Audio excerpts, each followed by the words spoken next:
Spider-Man is maybe the only character keeping the superhero movie industry in business. And with the release of the newest film, Brand New Day, it's time to rank every Spider-Man film on this tier list to find out which Spidey movie is truly the best. So, let's start where it all began. I missed the part where that's my problem. Sam Raimi's Spider-Man. Gosh, the early 2000s truly were a simpler time, especially in the landscape of superhero movies. And I wish we could go back because that time gave us some gems like the original Spider-Man. Even now, after many years and after many different superhero franchises, the Sam Raimi trilogy remains one of the best movie trilogies of all time. And for as simple as this first film is, it's excellent. This is the blueprint for superhero origin stories. We meet the hero before they become a hero, we see how they get their powers, we see the incident that leads them to choosing to become a hero, and then they have to fight a villain who's planning something dastardly. There's really not much to it story-wise, but the story is able to sing because of its well-developed characters and direction. So let's start by talking about the main man himself, Peter Parker. Peter's entire character story and overall theme of the film can be summed up by one single piece of dialogue. With great power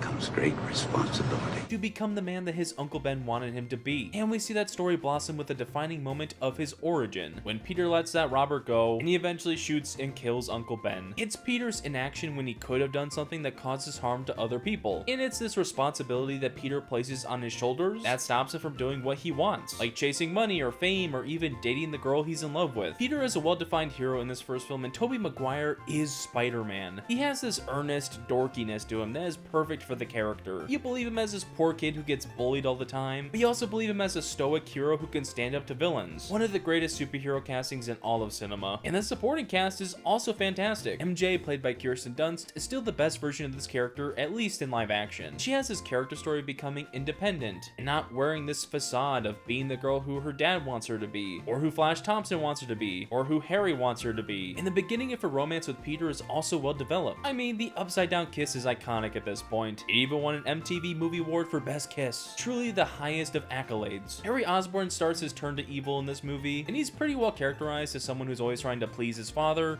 who's perpetually disappointed in him. Is James Franco the absolute best casting for this character? Probably not, but I don't think his work here is terrible either. J.K. Simmons as J. Jonah Jameson is the best casting in the world ever. The man straight up is JJJ, and his line delivery is just incredible. I'll send you a nice box of Christmas meat. Best I can do. Get out of here. And then there are the MVPs of the film, Rosemary Harris as Aunt May, and Cliff Robertson as Uncle Ben. These two are by far the best versions of these characters. They capture that gentleness, that carefulness that they should have. And while Harris shines more in the sequel, Robertson's last scene as Uncle Ben dies breaks my heart every single time. Just the way he says Peter makes me bawl like a baby. Peter. But now it's time to talk about the villain of the movie. You know, I'm something of a scientist myself. Norman Osborn as the Green Goblin. The Green Glizzy is one of the best villains in all of superhero media. He's just a complete menace all throughout. And his motivations are a lot deeper than I previously thought. Whenever Norman lets the Green Gazer out, it's when he experiences some sort of rejection. Like when the military tries to cancel his contract, or when the Oscorp board fires him, or when Spider-Man rejects him as an ally and Peter rejects him as a father. The Green Giant's whole motivation is based around the fact that Norman Osborn can't handle rejection. And while the Green German's costume isn't the best, Willem Dafoe's performance is exceptional in every single way. That man just becomes the Green Grinagog. Bringing you what you've always wanted. Power beyond your wildest dreams, and it's only the beginning. The action and directing of Spider-Man is also very special. Sam Raimi's style is perfectly able to sell the otherworldly wackiness of superhero stories and the cheesiness that they can have. It's also not performatively goofy either. This is a very earnest movie with its heart out on its sleeve. And there are some huge epic moments like Spidey's first bout with the Green Gulpin, or this awesome shot where you see both Mary Jane and the cable car reflected in Spidey's lenses, and of course the final fight of the film where Peter gets absolutely beat to hell. And for some reason, Norman gets stabbed in the dick. Seriously, every time I watch this movie, I'm astonished by how low he got stabbed. But the first Spider-Man is an excellent superhero movie in every regard, so it's gonna have to go in S tier. Spider-Man 2. Take every good thing I said about the first Spider-Man and apply it to this movie tenfold, because somehow Spider-Man 2 is even better than the first one. It's a perfect sequel through and through, that not only continues the story in new compelling ways, but is full of entertaining moments and breathtaking action. So let's get started because you know what time it is. Pizza time. Peter Parker's story is the most compelling part of this movie. Bro was really going through it. Because of his time spent being Spider-Man, he's forced to not enjoy his life. He can't keep up with his grades. He can't hold down a job. Aunt May is losing the house. There's a new villain on the loose. Peter is putting the weight of the entire universe on his shoulders, and he's sinking lower and lower. And because of this, he's starting to lose his powers.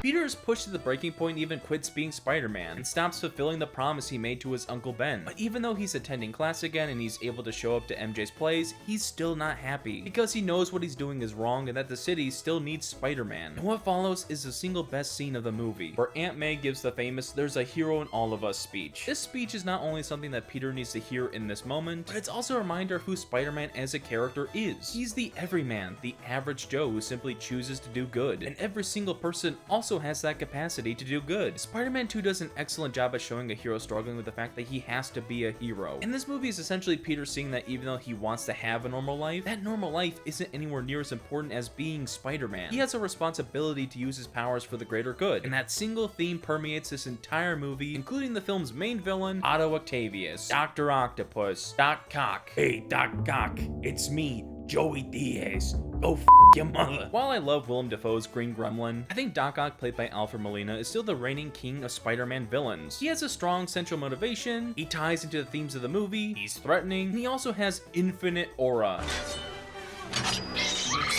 Otto Octavius also carries those themes of responsibility. He does a good job of showing Peter what happens when someone doesn't uphold their responsibility. In their first interaction, Otto tells Peter how super duper smart people like them are supposed to use their intellect for the betterment of the world, and not their own selfish desires. But after losing his wife and being manipulated by the tentacles, Otto lost sight of his responsibility, and all his actions are in service of his motivation, of his dream to make this renewable energy source. He becomes obsessed with it, and fulfilling his dream becomes more important to him than doing good. He's a really tragic character, and his sacrifice to fix his mistakes is always tragic. Alfred Molina is sensational in this role. It's not the most showy performance, but he perfectly captures that quiet obsession he's supposed to have. And I adore how they translated the design into live action. The design of the tentacles is iconic, and the CGI arms mesh perfectly with the practical ones. And this character is perfectly used in the action sequences, but we'll talk about that in a bit. I first want to talk about the other characters, Mary Jane Watson and Harry Osborn. Harry Osborn continues down this path to the dark side. I'm ruined.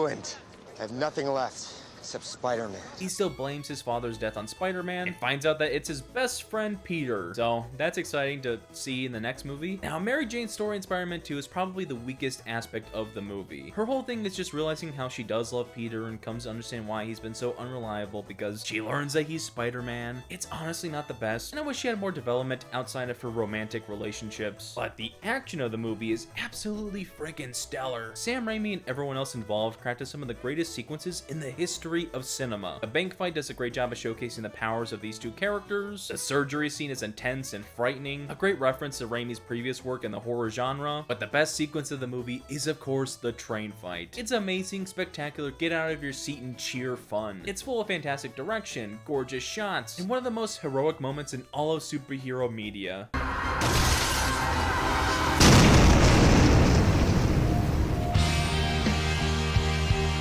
Spider-Man 2 is probably the best movie we're gonna see on this list. It's absolutely one of, if not the single best superhero movie ever made, and it's going in triple S tier. You'll get your rent when you fix this damn door! Spider-Man 3. One of the most controversial comic book films of all time, and one I can't help but to love. It's by no means a perfect movie, but a lot of things that people hate about the movie are actually the best parts about it. But still, there are lots of negatives, including the screenplay, which is a big old mess. Spider-Man 3's script is a hodgepodge of different idea threads, character stories, and some nonsense that never fully comes together. You got Peter Parker's personal character story, the love triangle nonsense between him, MJ, and Gwen Stacy. There's also the Sandman storyline, the Eddie Brock / Venom storyline, and of course everything happening with Harry Osborn. The film is stuffed with a lot, and a lot of it is unequal in quality. I think Peter's personal character arc is genuinely well crafted. He has an arc of remembering to be humble, remembering that being Spider-Man is a responsibility. At the start of the film, his ego is insanely high. The people love him, Spidey's everywhere, and they're even throwing parades for this guy. He's really letting it go to his head, which is affecting his relationships with MJ, Aunt May, and even his relationship with being a superhero. And once Peter gets his symbiote, it corrupts him further, making him an actual menace.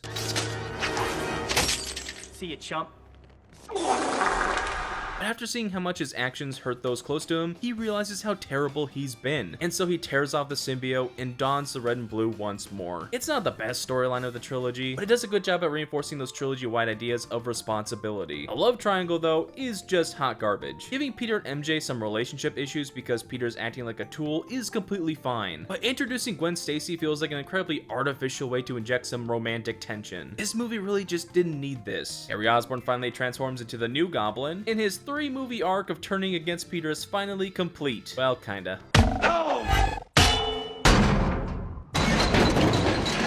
I still can't believe they unironically did an amnesia plotline. Holy hell. Sidelining Harry for most of this movie was a really terrible decision. It just makes his whole story feel underwhelming, but his redemption story is pretty cool. Is it rushed with his butler clearing up the confusion around who actually killed Norman? Yeah, but him teaming up with Peter and sacrificing himself to save him was a more than fine end for this storyline. But now I think it's time to talk about the villains of Spider-Man 3, Venom and Sandman. One of these is a fantastic villain. They have a solid story, great character design, and are one of the best things in this movie. And the other one is Sandman. Yeah, Sandman is so much worse than Venom in this movie. Retconning Uncle Ben's shooting to make Sandman the culprit was just completely unnecessary. They tried to position his bad luck as the reason behind both his daughter getting sick and Uncle Ben getting shot, and now he's using his sand powers to steal money for his daughter. And while I think it's fine to try and make Sandman a sympathetic character, that's completely undermined by the ending where Venom recruits him to kill Spider-Man. And so when Flint Marko is telling his sob story to Peter and Peter says he forgives him, it rings completely hollow, because not even 10 minutes ago he was doing this shit. Venom is a much better villain though. This version of Eddie Brock is still the best version we've ever gotten in live action. Topher Grace is able to make him just the biggest douchebag in the world, and his hate for Peter Parker is truly insane. He went to a church to pray and ask God to kill him. No one has ever hated this much. And the Venom design is pretty good. But now let's talk about what truly makes Spider-Man 3 so beloved by people: the humor.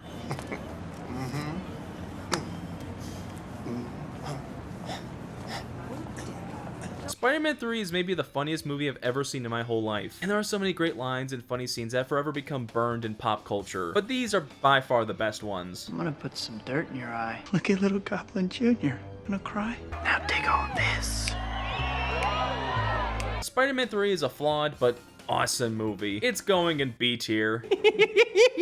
The Amazing Spider-Man. Oh boy, I'm gonna get a lot of hate for this one, but I really just don't like this movie at all. It's so thoroughly boring in every regard. There's nothing going on story-wise. It attempts to do a similar story to the first Spider-Man film, except it completely fails to do that in any way that makes sense. Peter has the same character journey of learning responsibility, but in 2 specific scenes, his origin fails flat. Uncle Ben's shooting scene is awful this time around, because Uncle Ben didn't die as a direct result of Spider-Man failing to stop some criminal. He died because the criminal fell, dropped the gun, and for some strange reason, Uncle Ben tried to stop him. Now, you could interpret this as Uncle Ben believing he had a responsibility to stop this guy, and that's the lesson he imparted on Peter, but that also doesn't make sense because Uncle Ben couldn't take this guy, so clearly it was not his responsibility. He didn't die because Peter failed to uphold his responsibility. He died because he had too much dip on his chip.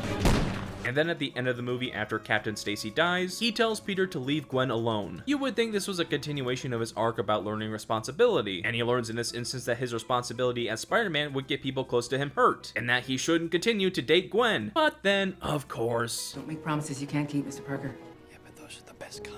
I know this gets addressed in the sequel, but it really does go against the story arc in this film. But while I think his personal story and the overall plot of The Amazing Spider-Man was pretty meh, Andrew Garfield is great in this role. I think he's by far the best actor to play this character, and he really does give it his all. And that's pretty similar to the rest of the characters. They're all well played by their respective actors, but the writing is just meh. Gwen Stacy is boring, but I like Emma Stone. Uncle Ben and Aunt May are completely flat in this movie, but Martin Sheen and Sally Field are doing their best. The side characters in this film aren't at all memorable, despite the actors paired with them. And that also applies to the movie's main villain, Dr. Kurt Connors. Lizard, lizard, lizard. While there are things about him I like the quality of the CGI model and the Rhys Ifans' performance, the character is completely lacking in the writing department. Connors' motivation is simple. He wants his arm to grow back, and he wants to live in a world where people don't have to live with that kind of pain. But the film doesn't have very many moments to fully illustrate this desire of his. There's the one shot where his arm is mirrored, but that's about it. And once he becomes a lizard, he just goes balls to the wall and wants to turn everyone into lizards. Like, what do you mean? What are we doing here? I understand that his mind became corrupt, but it turned into something silly and wacky that doesn't fit. Norman Osborn's mind was also corrupted, but his motivation still reflected who Norman was when he was sane, and that's the same for Otto Octavius. But Connors' despair over his lost limb isn't reflected in the Lizard. This is just a goofy cartoon man who wants to make more goofy cartoon people. But the biggest compliment I can give to The Amazing Spider-Man is the directing and how the movie looks. It is a very beautiful movie. The action sequences are excellently crafted, the swinging sequences are very creative, but at the end of the day, pretty visuals can't save a terrible script, and that's unfortunately what The Amazing Spider-Man has. This movie has to go in D tier, and I'm probably never gonna watch it again. I break up with you. I break up with you. The Amazing Spider-Man 2. This was long considered by most to be the worst Spider-Man film of all time, and hell, even I believed it was the worst of all time. But upon this rewatch, I found myself actually enjoying parts of it a lot more than I thought I would, and I can honestly say that this is not the worst Spider-Man film, but it's still not spectacular by any means. Yeah, there is some really bad stuff here, so let's cover the bad stuff first. The villains of The Amazing Spider-Man 2 are completely awful. There is nothing interesting about Electro. He's a very typical bullied person becomes a bully type of character with nothing new to add. Max is just a loser, who is still somehow a loser even after he becomes Electro. Jamie Foxx's performance is fine. He's definitely putting on a character, but his motivations are so boring and uninspired. Also, this design is awful. I mean, to be fair, Electro doesn't really have a good comic book design, but still, the one they made for the movie is complete buns. Making him a blue jellyfish man was certainly a choice. But hey, at least the music they gave him was insane. And then there's Dane DeHaan as the Green Gutter.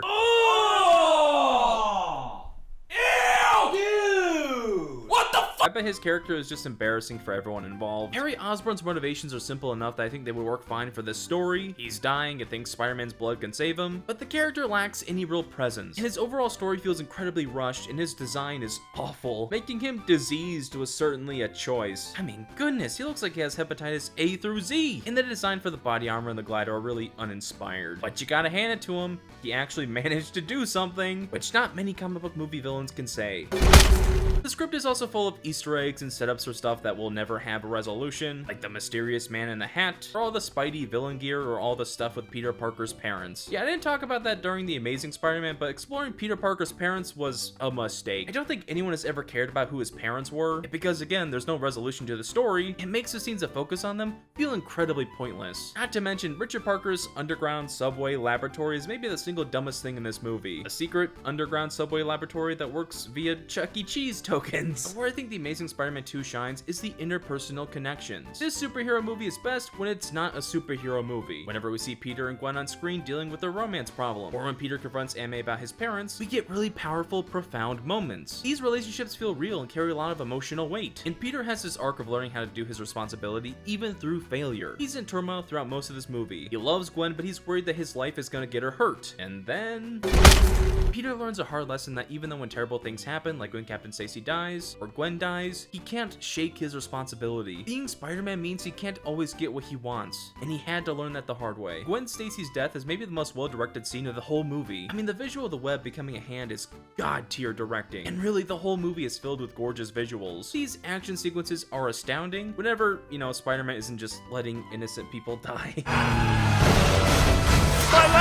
The Amazing Spider-Man 2 is a heavily flawed movie, but it has immaculate vibes. It's going in C tier. I'm looking at porn. Spider-Man Homecoming. This is the start of the MCU Spidey series in a really controversial movie. And pretty much all the Spidey movies from now on are all controversial because the Spider-Man fandom is terrible. But this is a movie I found myself enjoying on rewatch. Let's first talk about the Iron Man Jr. allegations. People often call this version of Peter Iron Man Jr. because of his association with Tony Stark and the Avengers. And while I understand this, I think Peter's personal character arc is in direct contrast to that idea. While he wants to be an Avenger and he wants to go on these big missions with Tony Stark, throughout the film, Peter has these experiences that convince him to be a friendly neighborhood Spider-Man. He learns that he can be more than his suit and his gadgets. He learns that if he doesn't take on these lower level threats like the Vulture, then they'll be allowed to run rampant. He learns to see the value of Spider-Man and not Iron Man Jr. It's a very different character arc for Spider-Man, and one that uniquely works within the MCU. And Tom Holland as Peter Parker is flat out fantastic. I feel like nowadays he sort of gets dunked on by people online who compare him to Tobey and Andrew, but he's a genuinely terrific actor, and he's able to capture this version of of the character's youth, humor, and good nature very, very well. I mean, he has some awesome, hilarious line delivery in this movie. Iron Man! Hey, what are you doing robbing a bank? You're a billionaire! The story of Homecoming mixes superhero action with high school antics, and it's so good. It makes for a very one-of-one experience within the MCU. Watching Peter balance his Spidey stuff with high school social life creates some fun sequences. And this movie was honestly kind of nostalgic for me now. Probably because I was in high school when this movie first came out. I was actually in Peter Parker's class. We were both class of 2019 before,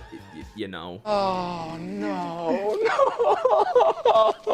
The side characters are enjoyable throughout. None of them really have a lot of depth, but Ned is a very fun friend character, and Jacob Batalon is great, which of course he is. He's the CEO of sex. Zendaya gives a very fun and different performance as MJ. Marissa Tomei's Aunt May is solid enough, and the plethora of high school characters are all memorable in their own way. But above them all is of course the main villain, the Vulture. Adrian Toomes is one of the best villains in the Spider-Man movies. I love how they translated this wacky character design into live action. I love how he's written with him representing this little guy who gets stepped on by the ultra rich and powerful, and then becomes kind of a hypocrite and becomes the ultra rich and powerful himself. The reveal of him being Liz's dad is kind of insane. It really ups the stakes of the movie. But most of all, Michael Keaton is just flat out incredible in this role. He brings an intensity to this character. He always feels like a genuine threat, even if he is just some guy with no powers. But the last thing I have to talk about with Homecoming, and this is something that applies to all the John Watts Spider-Man films, is that this movie looks awful. The directing is sauceless, the CGI looks artificial, and every visual is just kinda ugly. It's even the little things, like why is there obvious CGI all over the Spider-Man suit? Why? It shouldn't feel jarring every time Tom is wearing a real Spider-Man suit, but it is. The action scenes are boringly crafted, there's no cool shots in the movie. The closest to a good shot is that one that's like half Peter's face and half the Spidey mask, but even that one was just sorta okay. I don't really vibe with how this movie looks. And if this came out in 2026, people would have torn it to shreds. Spider-Man Homecoming is a good movie. It has a good script, and good performances, but the directing is just so bland that I have to put it in B tier. This is a pretty hardcore origin story. Spider-Man Into the Spider-Verse. I remember when this movie first came out, I had zero expectations going into it. I thought it was gonna be just another average Sony animation movie, but with Spider-Man. But little did I know that not only would Spider-Verse fundamentally change the studio for the better, but it would also change animation as a whole. A lot of movies after Spider-Verse took inspiration from its animation style, its story, and the feelings it was able to give to its viewers. And not only is this one of the best animated movies of all time, but it's also one of the best Spider-Man movies ever made. Something I love about the film is the characters. This main crew of Spider people is a lot of fun. Penny Parker is great, especially since here she's an entertaining character, and she's not placing a bunch of mines at choke points. Spider-Ham is just a joy. I love his cartoony antics, and Nicolas Cage's Spider Noir is so amazing that he got his own spin-off show. I haven't seen it, but people say it's pretty good. And then there's the main three: Gwen Stacy, Peter B. Parker, and Miles Morales. This trio is the anchor for the movie, and each of them have compelling character arcs. Gwen has an arc of opening herself up to others and accepting friendship, which is something she struggled with after her best friend died. Peter B. Parker learns to confront his fears. He understands that he can be with Mary Jane and that he is ready to have kids and have a life with her. He's ready for that leap of faith. And most importantly, Miles has an arc of becoming Spider-Man. He's a character who constantly runs away from what he could be. He doesn't want to be at that good school, he doesn't want these spider powers, he's afraid that he might fail, but he transforms into Spider-Man, someone who, even if he does fail, always gets back up. His leap of faith scene is absolute cinema in every regard. But now I think it's time to talk about these villains. Excuse me, do you mind? Kingpin has maybe the funniest design ever. Just a brick of a man, a solid wall of a person, a fleshy block. It's hilarious and frankly genius. And he has a solid motivation of wanting to see his family again. The other villains are fun renditions of characters we all know, like Doc Ock, Scorpion, Green Goblin, Tombstone, and of course, the Prowler is pretty boss, and his narrative impact on the film can't be understated. And then of course, there's the visuals of Spider-Verse. This is one of the most visually distinct animated movies of all time, because of how it translated comic book art into a 3D medium. It's genuinely gorgeous in every single frame, and these action sequences are very well directed, stylized, and just plain fun. Spider-Man Into the Spider-Verse is a practically perfect movie in every regard. It has to go in S tier. I can't really explain it. Spider-Man Far From Home. This is one of the most disliked Spider-Man films, and while I think a lot of the criticism is warranted and we'll definitely talk about it, I also think there's a lot about it that's genuinely fun and entertaining. So let's get the negatives out of the way. The general plot and everything with Quentin Beck seems pretty poorly thought out. The whole story revolves around Edith, a piece of drone technology developed by Tony Stark and given to Peter, and then Peter stupidly gives it to Beck, believing that he is a hero capable of being the next Tony Stark. And there's a lot about this story that just doesn't make any sense. Tony making these super super high-tech death robot seems very out of character for him. He stopped making weapons for weapons' sake. I don't see what the purpose of Edith would be outside of being just a weapon. Also, him giving the technology to Peter is just odd. Why give it to him? Why not hand off the murder drones to someone more mature and someone you know better, like Rhodey or Happy or Pepper? And then Peter giving the drones to Quentin Beck is also bizarre. I understand that he was tricked and actually believed that Beck was a hero, but you met this dude like a week ago. Why would you do it? Why would you give these to what? Why? These story beats are so strange and make everyone involved seem so much dumber than they should be. Mysterio is also just a terrible villain. He's completely unoriginal and woefully uncompelling. He's basically just Syndrome from The Incredibles. Him and his gaggle of other ex-Stark employees feel so hurt by Tony Stark that now their plan is to use Stark tech to fake being a superhero and to become a better superhero than Tony Stark was. That's nearly an identical story to The Incredibles, except here it's so much worse because Quentin lacks any personality. Also, his issues are with a character who's already dead, so he doesn't really have a personal beef with Peter, making him honestly kind of forgettable. Jake Gyllenhaal is a fantastic actor, one of the best of all time, and this character feels like an incredible waste of his talents. Also, the directing of Far From Home is still not great. Some action moments were solid, like Peter using his Peter tingle, but it's still a very visually dull movie, as are all the films in the trilogy, as I have said and I will keep saying. But now I want to talk about the good parts of Far From Home. The high school elements I loved in Homecoming are still present here in Far From Home. It's still a fun balancing act where Peter has to balance his responsibilities as Spider-Man and his social life. And it also introduces this romance element between Peter and MJ, which is by far the best part of the movie. Tom Holland and Zendaya have a ton of chemistry together, duh, and it feels like superhero movies sleep on the romance element too much these days. So this was a pretty welcome change of pace. There were for sure moments where I was laying on my stomach, kicking my feet and giggling. Spider-Man Far From Home is a heavily flawed film with some endearing qualities. And honestly, it's very similar to the Amazing Spider-Man 2, and it's going right next to it in C tier. You're in so much pain, huh? I am. Spider-Man No Way Home. This movie is really interesting because for most of the runtime, I'd say it's pretty mid. Almost bad even. But once we go from the second act to the third act, it's like it becomes a whole other movie and it suddenly becomes amazing. So I guess let's break down the first two acts and explain why I don't think they necessarily work all that well. Peter's identity getting exposed and his whole life turning upside down is a great setup for this story. It puts Peter in a position where he's indirectly hurting the people closest to him and he's trying to fix things. This of course leads to him asking Doctor Strange to cast a spell that fractures the multiverse and brings all the fan favorite villains from the past Spider-Man films into the MCU. And what follows is a slog of exposition and fan service on levels I really never thought possible. There are so many scenes of the characters standing around and explaining things and quipping, and it's honestly so boring. Sandman explaining how both Doc Ock and Norman Osborn died feels so unnatural, and all of the jokes and funny bits do not hold up well on multiple rewatches. And there's honestly not much story here outside of May telling Peter that it's his responsibility to cure the villains and to make sure they get back to their worlds and hopefully not die. Peter's personal character arc of learning responsibility is the focal point of the movie, but outside of a couple moments like his dismay over his friends not getting into college because of him, it doesn't really come up until Aunt May gives the whole "with great power comes great responsibility" speech. Also, the movie looks its worst during the first two acts, although that is understandable because this movie was shot during COVID and they had to film the whole thing on a soundstage, so you know, it is what it is. Also, the action scenes in the beginning are also pretty forgettable, like the Doc Ock fight on the bridge, or the Electro fight, or the Doctor Strange fight, which just looks awful. What the f is this piece of shit? But after Norman Osborn finally turns back into the Green Goose, that's when the movie becomes something better. The stakes become instantly higher with the world turning against Peter, Aunt May dying, and the villains on the loose. And Peter's personal character arc feels like it really takes off here. He puts so much of the blame of what happened on himself. He has to cure the villains and save them because it's his responsibility, but he also has to make sure the entire world forgets about him to save the universe because that's his responsibility too. He can't have a life with MJ and Ed because he's worried that his life as Spider-Man might hurt them. This is a story we've seen before in other Spider-Man films, but it's more unique here because of the context of Peter going from high school to college. Here it's much more about growing up and growing into those new responsibilities you have as an adult. And that scene of him leaving MJ and Ned is a tearjerker every single time. The performances have been great in all the Spider-Man movies, but they reach a new level here. Tom Holland gives maybe the single best Spider-Man performance in this movie. He's truly remarkable, and I'm tired of people saying he can't act, because he very well can. And of course, with No Way Home, you get the nostalgia slop.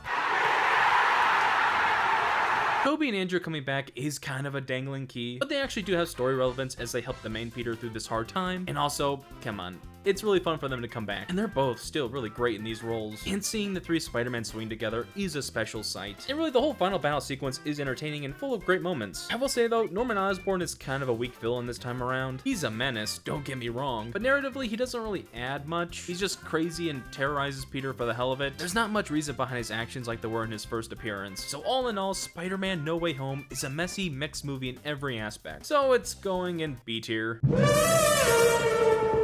Spider-Man Across the Spider-Verse. I think this is a pretty good Spider-Man movie. It's not as good as the first film because it certainly has its issues, but it's more than a good enough sequel. The animation is somehow even crazier than in the first film. As we see the different dimensions, we see how different Earths each have their own visual flavor, like Gwen's universe, which has this painted look to it, or Spider-Punk's universe, which has whatever you call this crazy style. The different animation styles make this movie visually marvelous, and the many different action sequences are so creative in the way we move around the characters or how they interact in their environments. Some of the standout fights are of course the first fight with the Spot, the fight with the Spot in the India dimension, and of course the final battle between Miles and Miguel where Miguel pulled this move.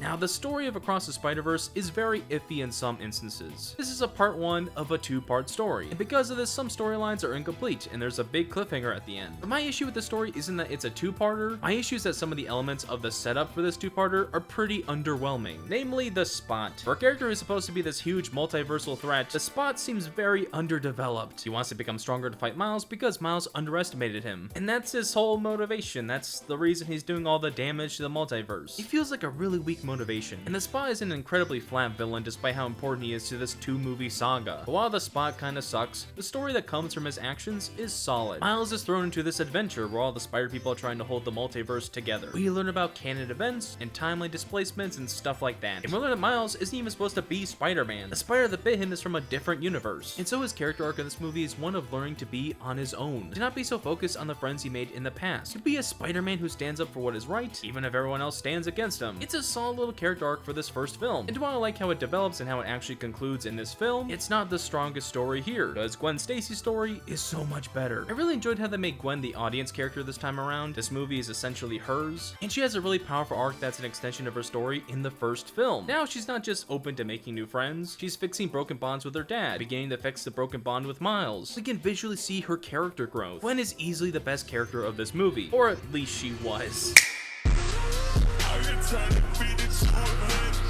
Yeah, Miguel is simply on another level. He's a very strong antagonist with motivations that make sense, a great vocal performance by Oscar Isaac, and I mean, come on, bro was just aura-farming the whole time. Spider-Man Across the Spider-Verse at times suffers from its script, but it's still an amazing experience all throughout. It's going in A tier. But before we move on to the newest Spider-Man film, I just want to say, if you've enjoyed the content on this channel, and you want to support me and make sure I can keep doing this, why not consider becoming a channel member? You get access to behind-the-scenes content, old videos that had to be taken down because of copyright claims, and an exclusive movie review that members vote on each month. Check the description to join up, but for now, let's move on to... No! Spider-Man Brand New Day. One of the most anticipated films of all time, Brand New Day is pushing Tom Holland's Spidey into a whole new era, and boy does it succeed at doing that. Brand New Day is truly an exceptional Spider-Man experience from top to bottom. I'm absolutely not going to give any spoilers, even if the people on the red carpet didn't get that memo. The biggest thing about Brand New Day is the director, Destin Daniel Cretton. Choosing a director who isn't John Watts instantly improves the visual flair of this movie. A lot of the action sequences are expertly framed and show off the cool practical and special effects. And this movie has my absolute favorite swinging sequences in any Spider-Man movie. They managed to put you at those heights with Peter, and a couple of times my stomach jumped into my throat because of those heights. But on top of the amazing visuals and jaw-dropping action, the story at the heart of this movie is absolutely beautiful. I'm not gonna go into specifics, but I adore how this movie adores Spider-Man. And Peter's personal character arc is essentially about him learning to love both sides of himself, both Spider-Man and Peter Parker. Brand New Day follows up the ending of No Way Home in an incredibly beautiful way. I heard many people weeping in my theater at different points in the runtime, and I won't lie, even I got a little misty-eyed at times. This is just a thoroughly beautiful story about new beginnings and moving on from your grief that I don't want to spoil for anyone. And there are also a bunch of side characters. No. Wait.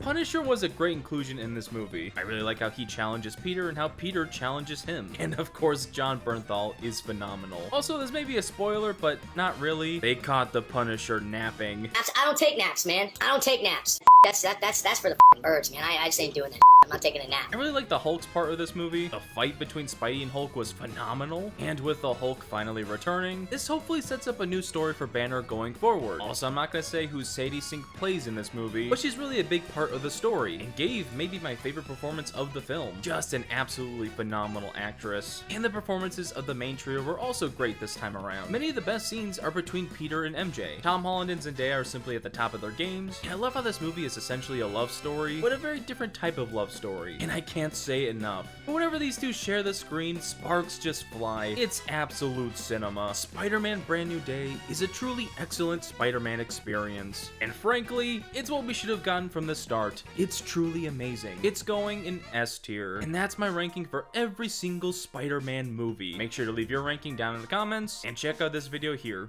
I'm sure it's one you'll enjoy.